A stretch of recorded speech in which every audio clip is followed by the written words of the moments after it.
Record.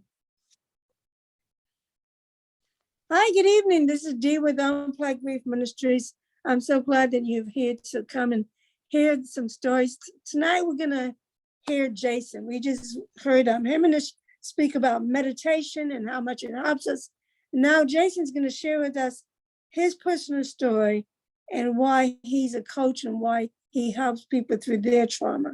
So the donor will hear on podcasts or Zoomcasts, I give a guest the first 15 to 20 minutes to speak, to tell us their story, why they chose to do what they're doing.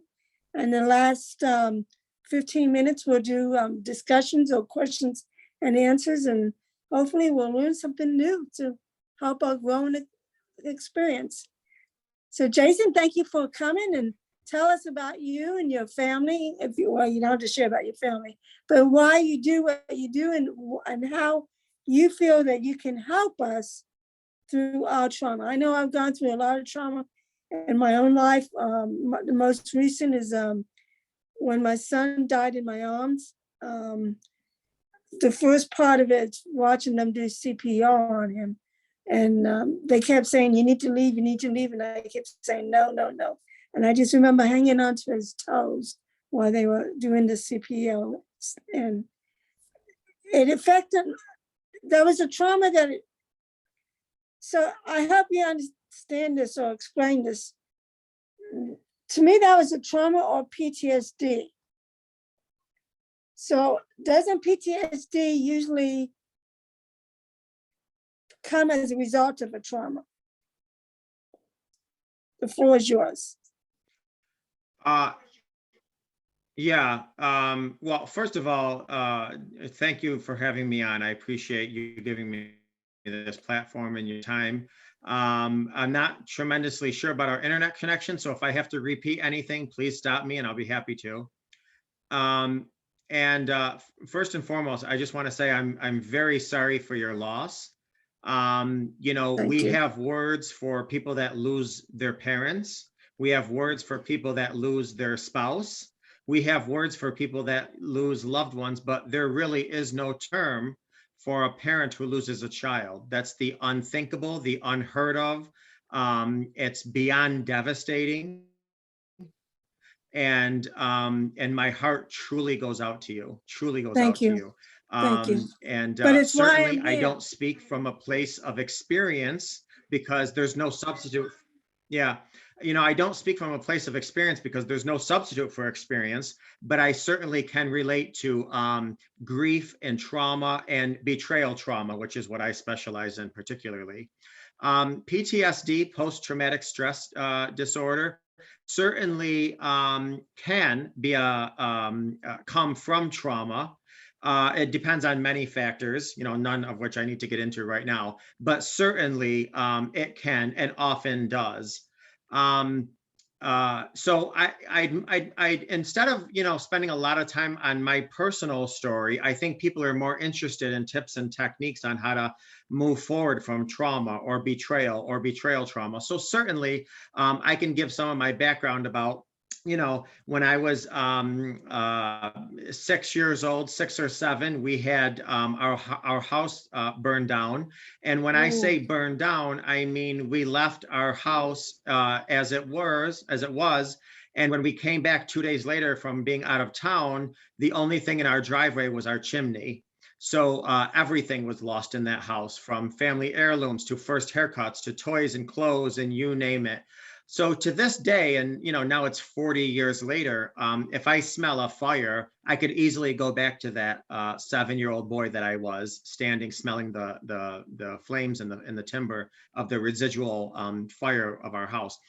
After that, you know, I had some abuse by the hands of family. In the form of an uncle who was sexually abusive, some other family members that were physically abusive and so forth. At a young age, I kind of lived on the streets for a while. I was held at gunpoint twice. And boy, that'll traumatize you. So anyways, yes. you know, as you live in this world, I don't care who you are, where you come from. I don't care about your black, white, gay, straight, Republican, Democrat, right-handed, left-handed. Everybody is going to be handed some trauma in their life. We're all going to deal with betrayal on some level on the spectrum. And we're we all lost going you to there. deal with some betrayal trauma on some spectrum. So Jason, we lost betrayal you with a for a close moment. family of mine as a search on how to try to heal from that. Oh, no problem. Can you hear We me sort of now? lost you for a minute there. So can you repeat that? All right. Yeah. I don't know where you lost me, but basically I was saying as an adult, I went through a family member who betrayed me pretty significantly. And so that it was during my research of how to heal from that trauma that I learned about trauma coaching, and more specifically, what I'm certified in is betrayal trauma coaching. And so what I do is I help people, I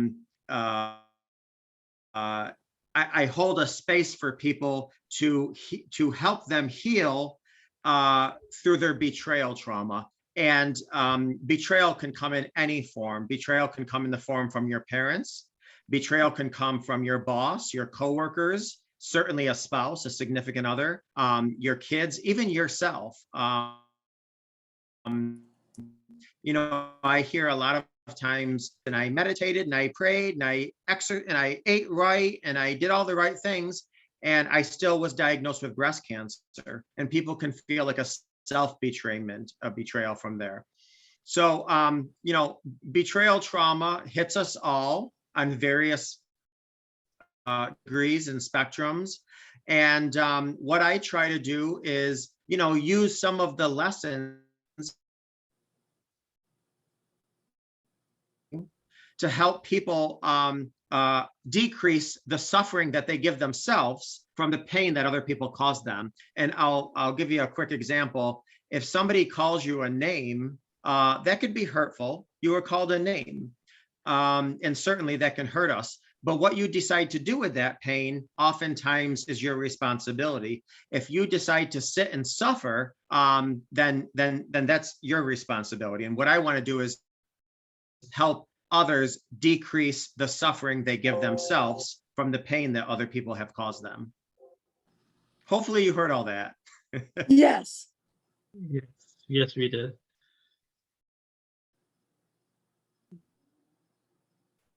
So any questions moving forward with that being said? No. All right. I sort of did have one, but my mind went blank. But keep going, because I am understanding that type of trauma when you are betrayed by a loved one. And well, yeah. And like I said, we've all endured betrayal trauma on some level to some degree.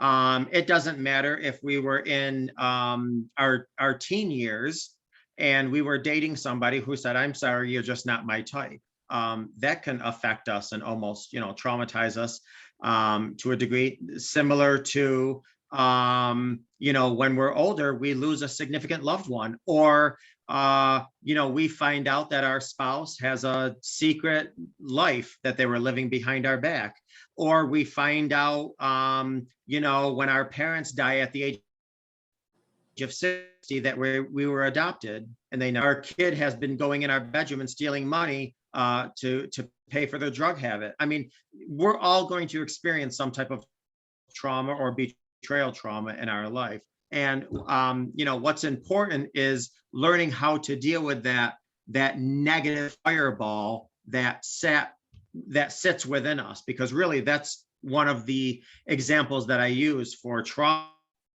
trauma is it's a fireball, it's a negative fireball that's in us. And unless we deal with it and heal it, it's going to affect everything it touches. And it will come out in all areas of our life, whether it's physical ailments or mood changes or personality changes. You know, Okay, I'm this is sorry? Dee with Unplug Grief Ministries. No, I'm sorry. Go ahead. Go ahead. So one of the things that I give examples to people is, you know, when you go get a massage, Yes. you know, which we all think a massage is going to be comfortable and relaxing and amazing, but we're sitting in the massage chair or bed almost in tears because the massage therapist is like kneading out these kinks in our back. And that's what healing from trauma is. It's really ironing out those kinks, and it doesn't feel good. It doesn't feel good. It's a lot of hard work. And some people get so comfortable just simmering in a plateau stage because it's much easier to do that than do the hard work to heal. Hey, you got to get uncomfortable so you can eventually live comfortably. That's a true point. And I can keep talking unless anybody has a question.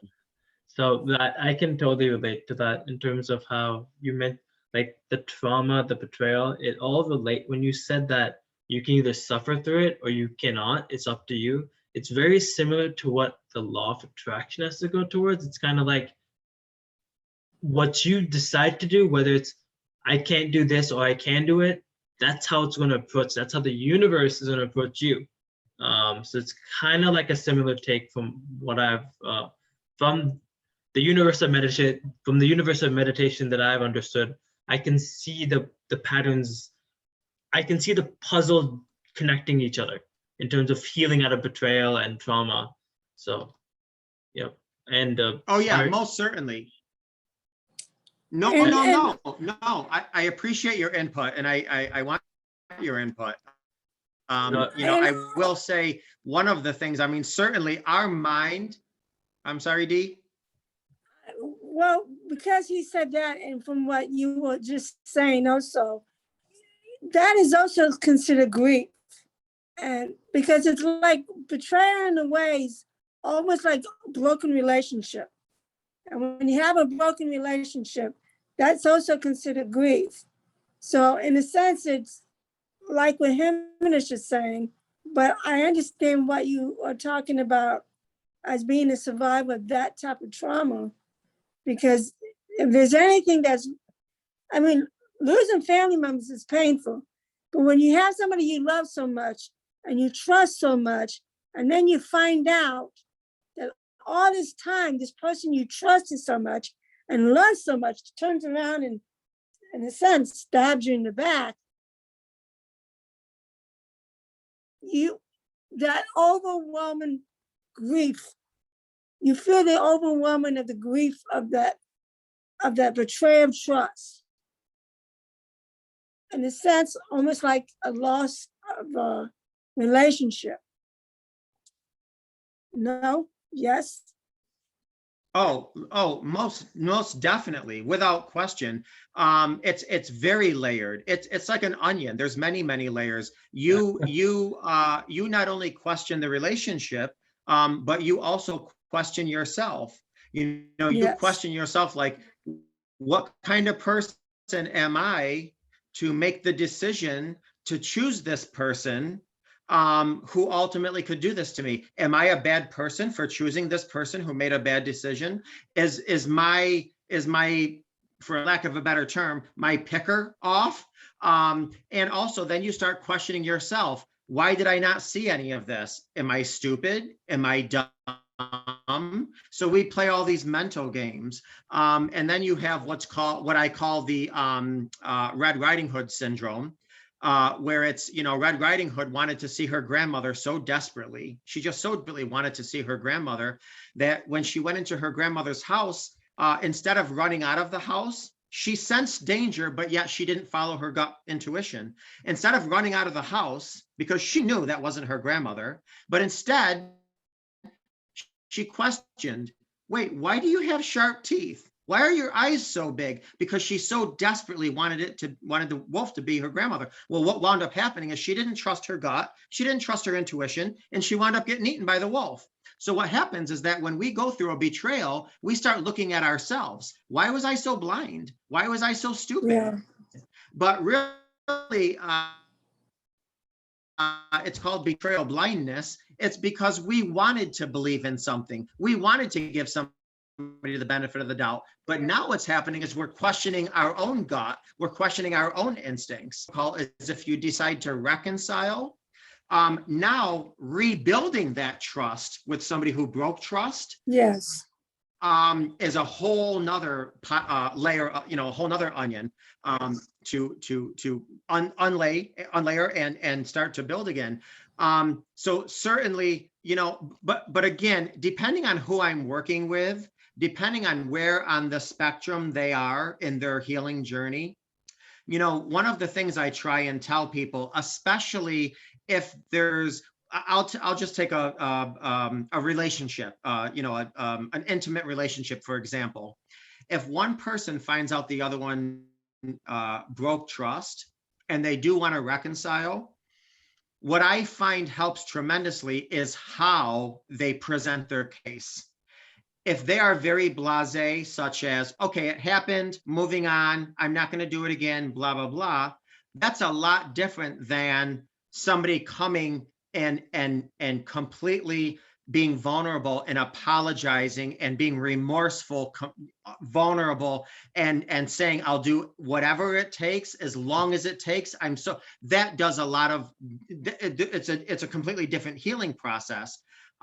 So again, depending on where people are on the healing spectrum, depending on if they're reconciling, there's many, many different dynamics to this. But one of the things that I tell people all the time is, especially if somebody strayed from their relationship or broke trust, but they want to stay together and they're sincerely apologetic and remorseful, I often tell the person who was betrayed, listen, don't keep asking, how could you do this if you love me? Because that's one of the biggest questions. If you love me, how could you do this?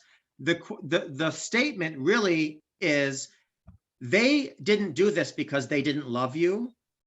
They did this because they didn't love themselves. And I think we have to distinguish the two, because people usually that have self-respect, that have wherewithal, that have integrity, that have self-love, they don't betray other people's trust. So it's not a matter of somebody didn't love you. It's a matter of somebody behaved in a fashion that wasn't becoming because they didn't love themselves. That's true. Yeah, a lot of the times they'll come up with an excuse to why it wasn't happened, and it's not very tangible, and so you think it's kind of like a cheat. So that's very totally relatable to what I can do. From what I've never had that happen, but I've seen that. I've been in pictures where it's happened in front of me. So, and in terms of the trauma thing, it is, with the type of trauma that I've had is actually, it's pretty weird in terms of, it's kind of related towards, because I was so, I had to learn my way in terms of exercising and being fit. And this is outside of meditation and yoga. Like, this is like cycling, running, and all those. I did too much of it, that I made a notion where I felt like it was doing something wrong for me. And because of that, I had stopped doing it because of that notion. And even though I liked it, it took some time to heal. And if the pandemic didn't happen, I don't think I would have been able to break that cycle. So it's relatable. And and I was also going to say sorry about the loss from Deborah's side. That it is true. It's really hard to see a child go away, because just recently one of our neighbors, one of her older son, who was like around 20, he passed away. And it shatters. It does shatter someone inside out through all directions. And even when a child is this close from being born and it doesn't come out of the mother's stomach, that's even worse. So I've seen pictures tangible from all areas. I've just been grateful that for what and with betrayal, it also comes with a lot of the times people will have so much, but they want even more, but they're not grateful for the things they have right now. And so I try to be in the constant 50% that what I have now, it's only going to be double if I can actually thank what I have currently, because if I lose that, I don't know where I'm going to go next. If you lose family or the memories or the moments, that's bigger than just your career at this point, because now you've lost someone where you cannot even connect with, or a relationship with a friend that you've gone to spend moments with them at a cafe near 80th Street. This, I just made it up, but so Yeah. So Jason, Yeah, no, there was something that you said.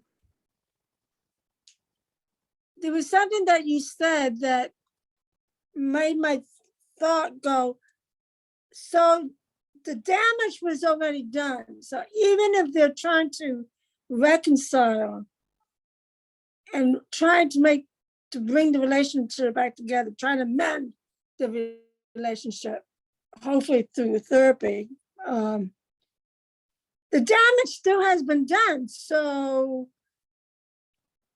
you still, you're still going to have a trust issue with that person. Yes and no. Yes and no. If you heal betrayal,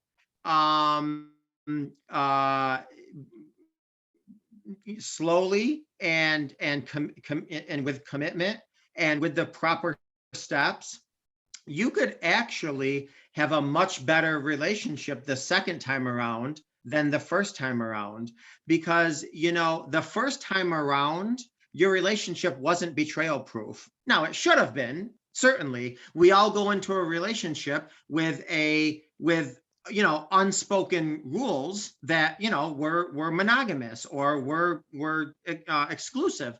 But if something does happen where trust is broken and a couple decides they want to be committed and work through it and work through the issues of why trust was broken, and then come together and much more committed with closer intimacy, more honesty, more vulnerability, they could actually be better the second time around than the first. Okay. Not easy. It's not going to be a short time.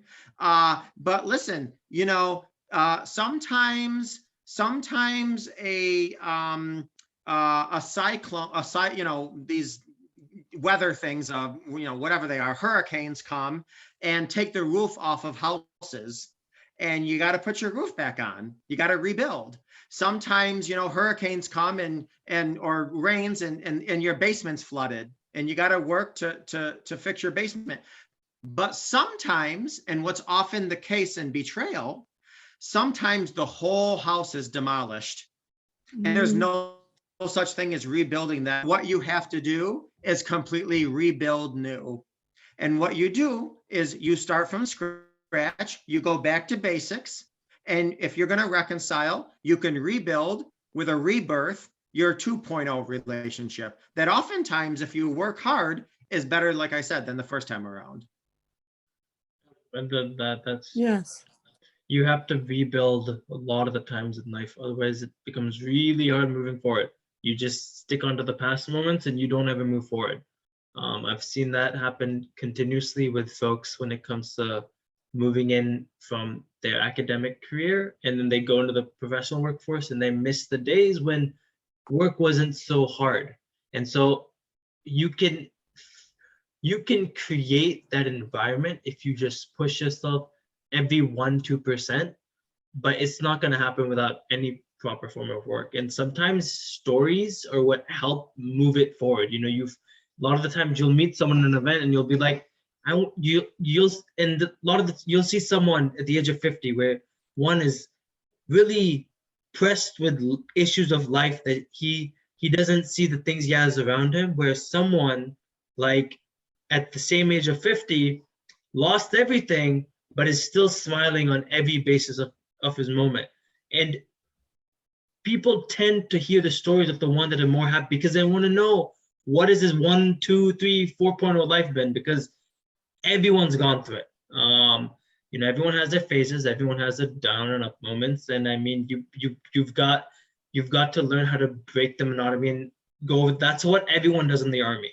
They go over the wall, win sacrifice, saving the country, so that they know it's going to be for a good cause, so that people like us can sleep peacefully in the night. So Jason, Yeah. what are the good tips to help us through this mess that some of us have gotten well, first of all, ourselves that's a into? very, very, very good question. Yeah, very good question, but I'm going to be honest with you, it's a very loaded question because, again, depending on the person I'm talking to and depending on where they are on the healing journey, that answer is completely different. If I get a call from somebody who is still in the fetal position in their bed crying because they just found out or they just discovered a betrayal, then I'm going to just give them the basics. I'm just going to give them the basics, which is, listen, right now you have to make sure you're drinking plenty of water, because we can't have our mind dry up. It'll play tricks on us.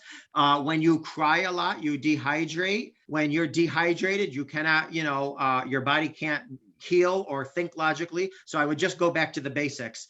If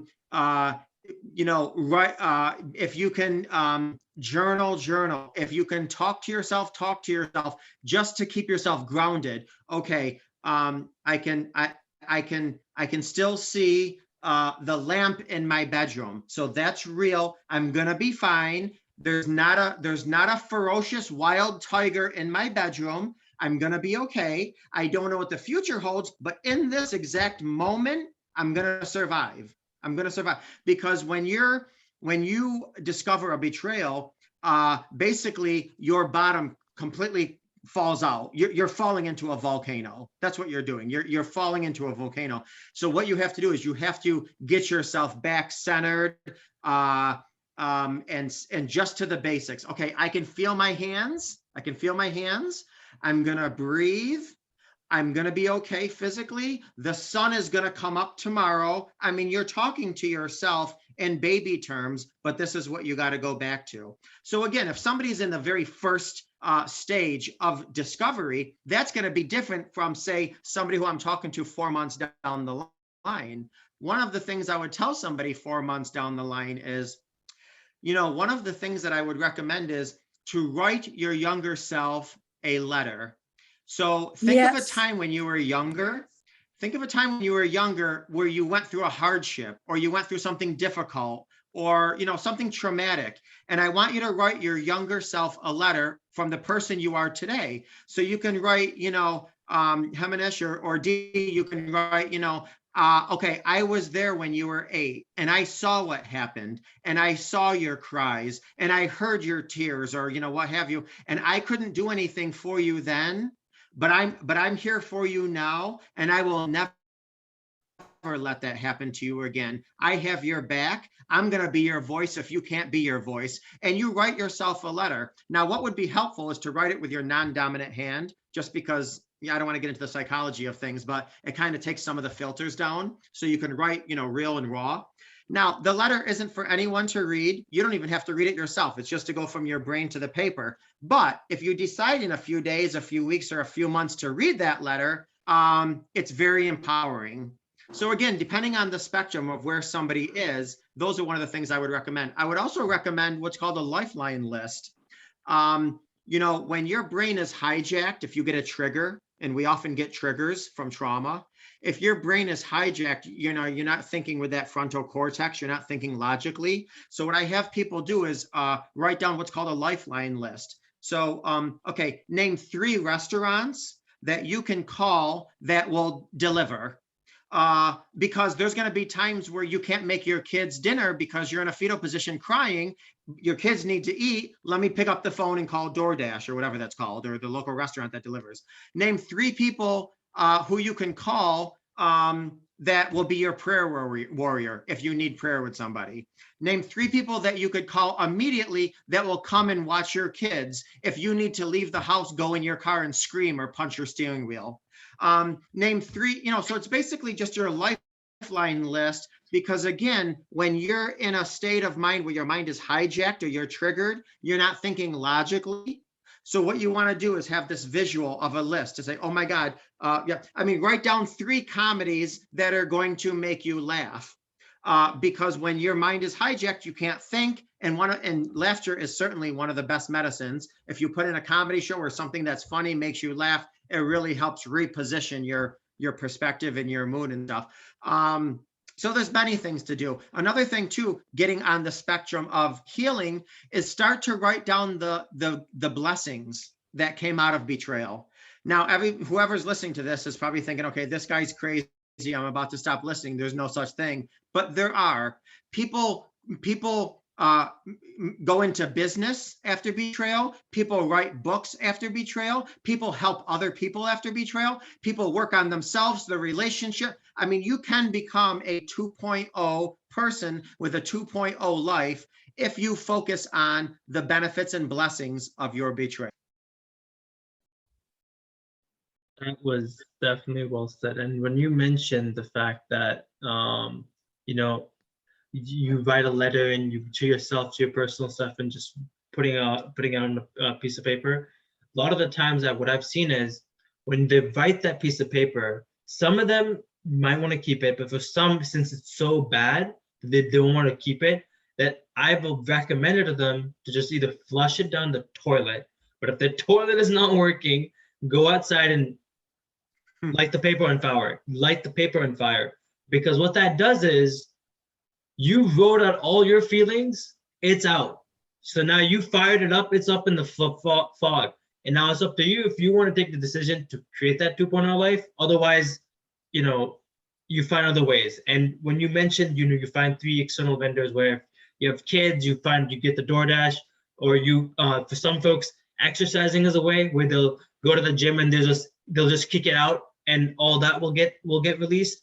But with me, I especially remember that I used to be like how I'm as vocal now. I was really not in before.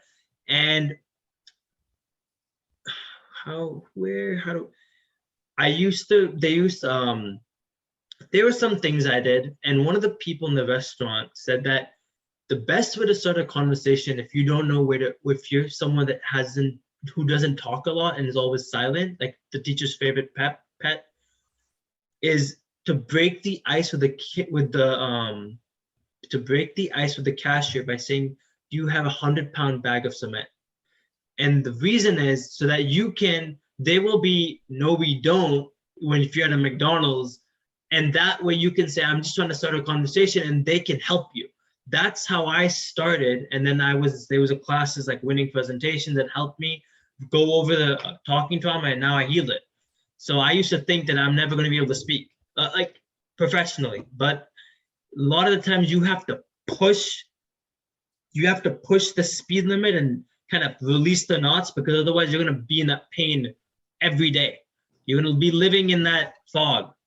So and I think the best way to look at trauma is that it's kind of like a gift from the gods, because it feels like it's hell on earth in the beginning, but once you open up all the gates, you kind of live every moment as you wanted it, as you look towards experiencing it, whether it's helping community, writing a book, or releasing that form of betrayal in some sort of art.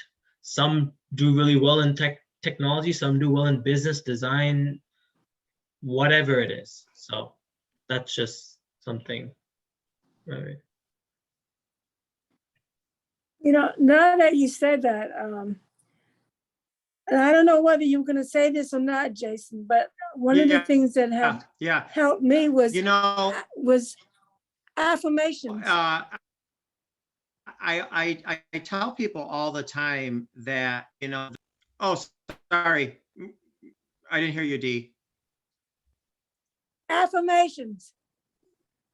So even when they're writing that letter to Oh, themselves, absolutely, the absolutely. affirmations can help. Yeah. And then the second thing is Affirmations can absolutely help. Now, there's some people where affirmations don't help. Go ahead. yeah, that can be true. I'm listening. Have you ever heard of Gary Rowe, ROE? He's written a lot of books, of course, grief related, but broken relationships, betrayal. But in his books, he doesn't talk to you. He wants you to take that lesson and talk to yourself. I am okay today. I can breathe okay. So in a sense, it is affirmations, but it's a different type of affirmations. So like you were saying, to write in the book and write to yourself, write a letter to yourself. In a sense, that's helping you, like you said, you're releasing it, but also you empowering yourself. Yeah. And a lot of people do want to keep the letter that they've written, because what happens is in a few weeks or read that letter, they can really see how much growth that they've had, how much they've healed. So I will say some people are much into affirmations. I do have people that just for whatever reason, especially people that don't trust themselves or don't like themselves or don't respect themselves, they're not going to listen to their affirmations because they just don't believe themselves. So they're not going to believe them. But I will say that does go hand in hand with, we have to be very careful. I tell people all the time, don't believe everything you think. We are our own worst critic. We like to come up with all these stories in our mind. And 9 times out of 10, especially when we're not in the right frame of mind, it's usually negative. And that's the story that we go off on a tangent with. We really need to challenge our own thoughts, because we cannot believe everything we think, because usually it's not factual. It's based on emotions. It's based on our emotions, which are often wrong. Yeah, emotions. Exactly. Yeah, emotions are something that it's not emotions are what spin the tale. It's the story that you have to tell or you want to tell that helps spin it in that direction. Storytelling and healing wise can sometimes be key towards helping a healing process. And a lot of the times you see people come out very well healthy and strong if they take that initiative. And for some folks, and it depends, and like you said, you can't, because if you give a broad answer, it's going to go an infinite amount of possibilities. Everyone has their own way. There are folks that have one best friend that helps them and has always been with them through their very down moments in life, which make them feel like they're in the gutter, to their very up moments where they feel like they're in the sky. So there's no categorization, in the same way as like meditation. You can't. It comes with, the definition comes with time, and there's no like guaranteed answer, like how everything is in this world, pretty much, with trauma, with meditation, with all those.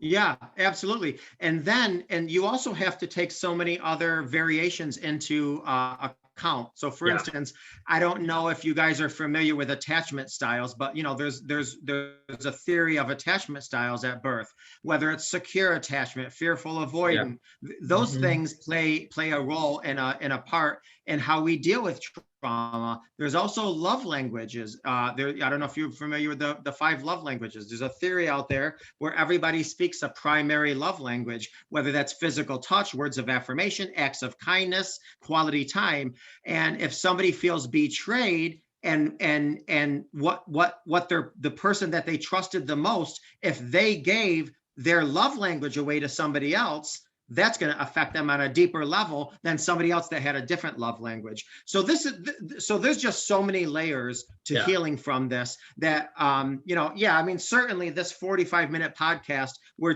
talking about a lot and bringing up a lot of great stuff, but this is a lot of emotional surgery for a long time. And it really, I do what's called an IHP. It's an individualized healing plan, because what you were just saying is everybody's different. And I just don't want to deal with somebody's trauma. I want to deal with the individual's trauma, because they are a completely different package than the next person. Yeah, and when you do a group trauma, you'll see a lot of people are not open. They don't become open because the judgment factor gets placed in there. Because I've seen group trauma happen, and it's like no one speaks. It's like there's dead crickets in the room, and it's like everyone's here for the same reason. It's better if you just speak it out. But the thing is, some folks don't feel so comfortable being as verbal about situations like those, and that's also one of the reasons why, if you have a good relationship with a psychologist, it works out. Sometimes it doesn't. You don't know sometimes you don't even like his answer.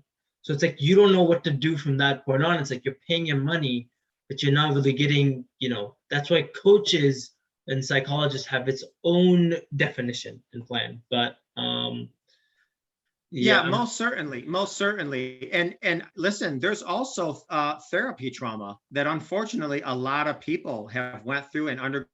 So not only are they trying to get through their own traumas that they've been through, betrayal trauma or what have you, now they've added therapy trauma onto that, psychological trauma. So now they have more work to do. So none of this is easy in any way, shape, or form. And I will say, I think a lot of times people stay a little quiet, understandably, because there's unfortunately a lot of shame and guilt that comes with betrayal trauma. Even if you are the victim and you weren't the one who caused the trauma, you still hold shame and guilt, because again, we are our own worst critic, and we start to think, what was wrong with me? Why wasn't I enough? Didn't I see the signs? Why was I so stupid? So a lot of people don't want to be in a circle and start verbalizing all this. Now, don't get me wrong. If I was the coach in that circle, one of the things that I'd be letting them know is, listen, you're only going to help yourself the more honest and open and vulnerable you are. But I also get that shame and guilt, especially around group therapy. Which is why I don't do a lot of, because unless it depends on where the people are on the spectrum. If somebody's in like stage 4 and 5, which is almost like the rebuilding, rebirth stage, that's a time to do some coaching groups. But when somebody's in those first 3 stages where it's surviving, no, they don't even trust themselves. They can't trust the person next to them or the therapist or coach that's working with them. They don't. And they also have a fear of judgment, because unfortunately we live in a society where we do so much judging and criticizing without knowing all the facts. And I know, like, even when you deal with that type of grief, people do feel the shame and guilt, but they also feel that the silence is because they may be even uncomfortable with their own self and their guilt, the shame, the betrayal, the everything that comes into that big dinner plate, And so one of the things that I teach is how to embrace that grief, how to embrace it in a way so that you are comfortable talking about it. But like you said, Jason, you may be right. It may not be until they're in stage 4, 5, or 6 before they really become comfortable with themselves, to be comfortable to talk with other people without feeling the shame and guilt or worrying about being judged by other people as well. So, you know, Jason, one of the things I would love to do is to invite you to come back and speak more on this, because Certainly. I think this is a topic that that I believe a lot of people are willing to sit and listen and participate in, because they get it, they understand it, they've been there, and they want to know how to get to that 2.0 if they haven't reached that yet. But maybe you have those skills, though. I hate it when Maybe my I brain do. goes blank, you know, but I think it's, don't you, do you go around and coach in big seminars and workshops, or do you just stay within your area? Well, first of all, very few people go around and do anything on a mass scale during a pandemic. So, so I don't do that.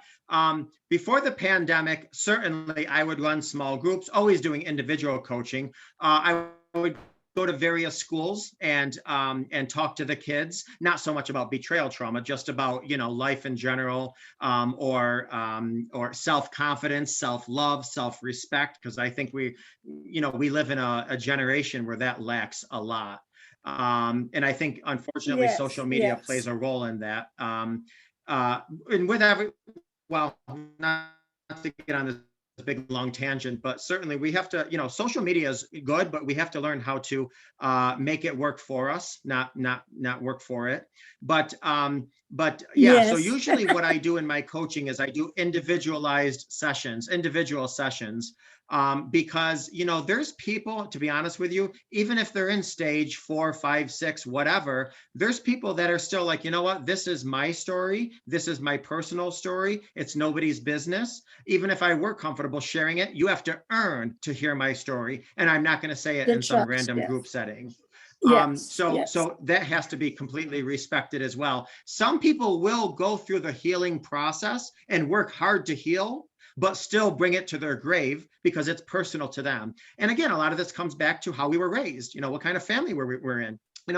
Even in going back real quick on trauma, so many times, one of the things I like to do, and I got to be careful because obviously I'm not credentialed to be a therapist, I'm a coach. But so I can't really get into the therapy aspect of yesteryear. But I will say there are times I'm talking to somebody that I don't even touch on the current trauma because they've associated it so much with their childhood trauma that all I'm doing is working on the childhood trauma, because once that repositions itself, their current trauma is going to be automatically dealt with. Yes. Well, thank you, Jason, so much for being part of this.